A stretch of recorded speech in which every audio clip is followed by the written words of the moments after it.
Amid a backdrop of ongoing social protests in the COVID-19 pandemic, Chile votes on Sunday in what has been described as the most important political event since the return of democracy in 1990.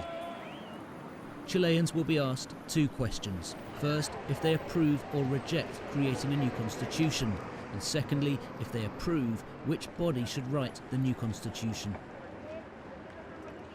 Reform has been a central demand of protests that started a year ago over a hike in the cost of travel on the Santiago metro and spread to the largest civil unrest in decades.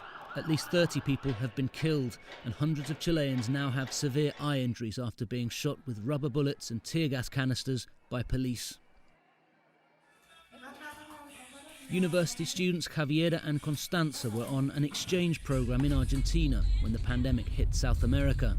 They had a long wait to return home, but they say their experience made them see their own country differently.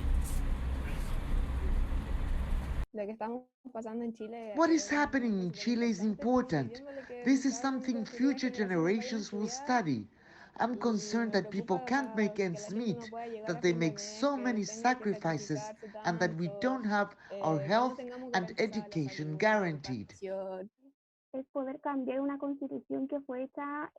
This is to change a constitution that was written in dark times. We are now under a constitution that was written during the dictatorship.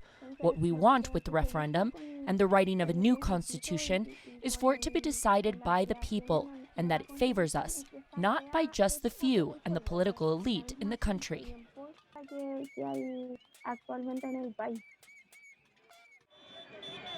Those against the reform say the constitution has guaranteed Chile's economic growth and stability in the past decades. But some analysts say the protests over the past year show widespread discontent with the current system.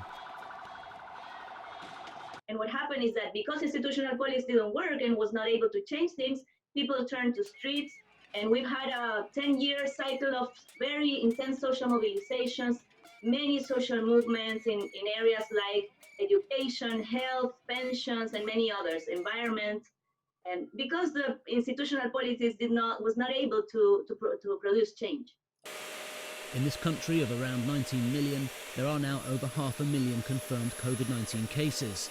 Voter turnout could be affected by the pandemic, and it's still unclear if voting for a new constitution will appease the protesters. Joel Richards, CGTN.